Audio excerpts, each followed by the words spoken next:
Hello viewers, সবাইকে স্বাগতম আমাদের এডুকেশনের চ্যানেল তরফ থেকে।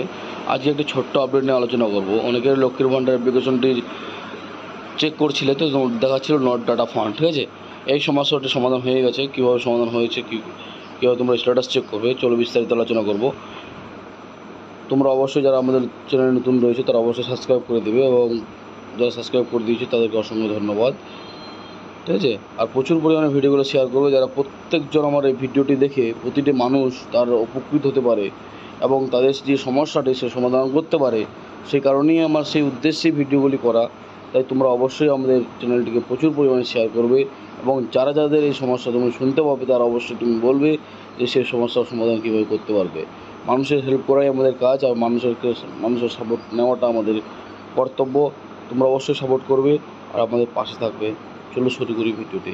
প্রথমে তোমরা গুগলে এসে সার্চ করবে লক্ষ্মীর ভান্ডার প্রকল্পটি, তারপর একটি স্ক্রিন আসবে লক্ষ্মীর ভান্ডার। সেই লক্ষ্মীর ভান্ডারের উপর ক্লিক করবে। ক্লিক করার পর নতুন একটা পেজ খুলে যাবে। দেখো ট্র্যাকিং অ্যাপ্লিকেশন স্ট্যাটাস, সেখানে তোমরা একটা ক্লিক করবে। ট্র্যাকিং অ্যাপ্লিকেশন স্ট্যাটাসের উপর ক্লিক করলেই তোমরা দেখতে পাবে সার্চ বলে একটা অপশন থাকবে।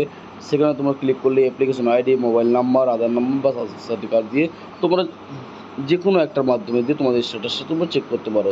সাধারণত আমার আধার কার্ড দেবে, আমি মোবাইল নাম্বার দিয়ে করতেছি। দেখে নাও, আমি আমার মোবাইল নাম্বারটি ইনপুট করলাম। ইনপুট করার পরে নিচের যে চ্যাপ্টারটি রয়েছে সেই চ্যাপ্টারটি এন্টার করার পরে আমি সেখানে সার্চ দেব। ঠিক আছে, তোমরাও তোমাদের মোবাইল নাম্বারটি বা আধার নাম্বারটি বা ব্যাঙ্কের অ্যাকাউন্ট নাম্বারটিকে দিয়ে এবং এটা চ্যাপ্টার কোডটি দিয়ে তোমরা সার্চ মারবে। সার্চ করার পরে তোমাদের দেখবে ডাটা খুলে যাবে। সেখানে আবার অনেক রকম সমস্যা দেখা যেতে পারে, কারো ব্যাঙ্ক ভ্যালিডেশন এরর। ঠিক আছে, এই যে আমি খুলে রেখেছি, তোমরা দেখতে পাচ্ছ তো আমাদের ডাটা খোলা রয়েছে। আমার এটা সমস্যা ছিল, আমি আগামীকালকেই ঠিক করেছি। এটা ছিল ব্যাঙ্ক ভ্যালিডেশন এরর ছিল।